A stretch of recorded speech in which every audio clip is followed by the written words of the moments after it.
Mudavadi alikuwa anaanguka, Oparanya alikuwa anamshika mkono, anampatia kazi anafanya.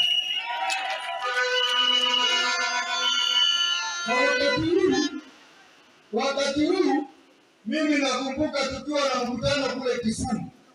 Mheshimiwa Oparanya akasema raundi hii nitajaribu sana mpaka Nabii aingie bunge. Na pia aliingia bunge au kuingia bunge. Na sisi tulikuja hapa na baba mwenyewe Raila Amolo Odinga. Tukapiga kampeni ya hali ya juu. Nabii sasa ni mbunge wa chama cha ODM. Kwa hiyo pongezi sana Mheshimiwa Nabii kwa ushindi wako, na mimi najua tena kwa sababu nimekuwa nikipata kazi yako.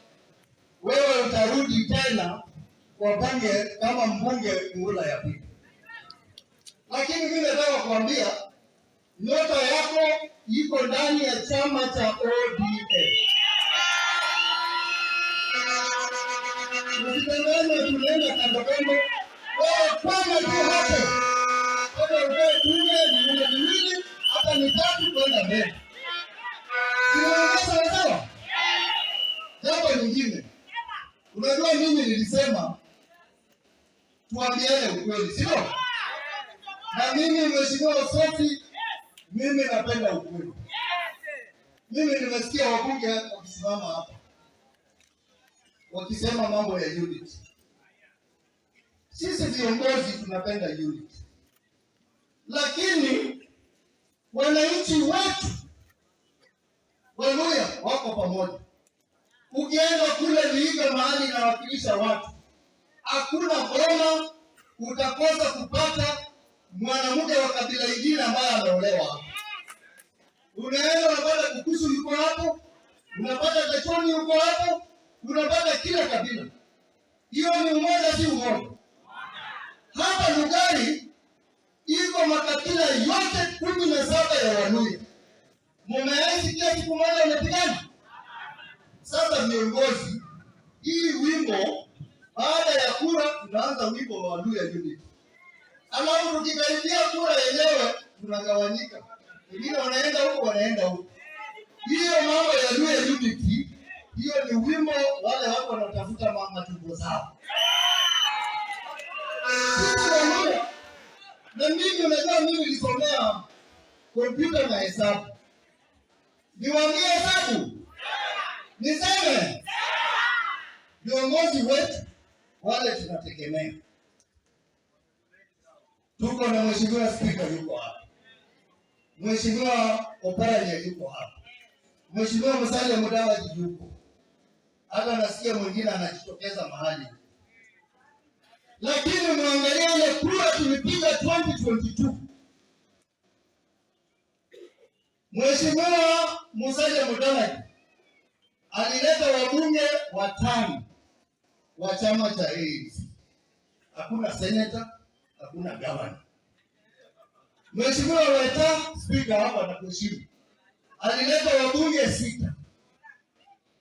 Governor mmoja, senator mmoja. Mheshimiwa Wamalwa alileta wabunge 5, hakuna senator, hakuna governor. Haya, amerekebisha hapo. Sasa kwenda kwa Mheshimiwa Oparanya ambaye yuko hapa. Oparanya, wabunge wa chama cha ODM kutoka Mlembe Nation ni wabunge 20.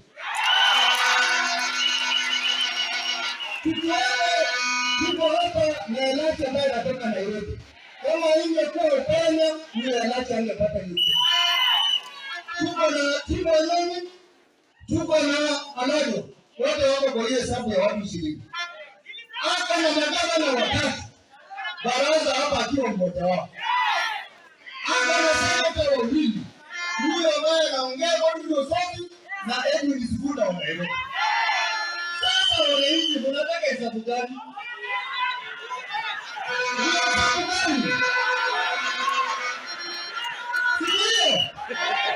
Sio. Sasa viongozi mnaanza kutusumbua kila wakati na mambo ya Luhya unity. Luhya unity eti Waluhya wenyewe wamejua mahali wanataka, si ndio? Wanapanya. Halo? Wanapanya wewe kwanza kamba. Sisi tunajua right now there is no vacancy in ODM. Pengine mwaka ujao baba akipata. Na sisi tunaona kama baba atapata na tukuwa na vacancy, tunaomba kwamba Mheshimiwa Governor Wycliffe Oparanya ajitokeze ndio kati ile ya chama kikubwa cha ODM. Nikimalizia kabisa, wewe unajua mimi ambaye seneta wa ODM. Wewe ni mzima. Ya mwisho, tumeanza kuwa na kelele hapa Western. Umesikia kelele huko Trans Nzoia na nini? Iko na sababu. Kwa sababu sisi sasa hivi kwa serikali tuko na viongozi wetu wawili. Mheshimiwa Wetangula Speaker. Tuko na Musalia Mudavadi. Si wako pale juu? Sasa walete matunda. Si walete matunda. Na mimi nawakumbusha, unajua ile kitu umeandika kwa karatasi na kalamu itachukua miaka centuries kupotea. Ile mkataba wanaweka. Wewe uliweka kidole. Musalia akaweka kidole. Ruto akaweka kidole. Mkasema kwamba 30% ya serikali itakuwa Waluhya. Iko wapi?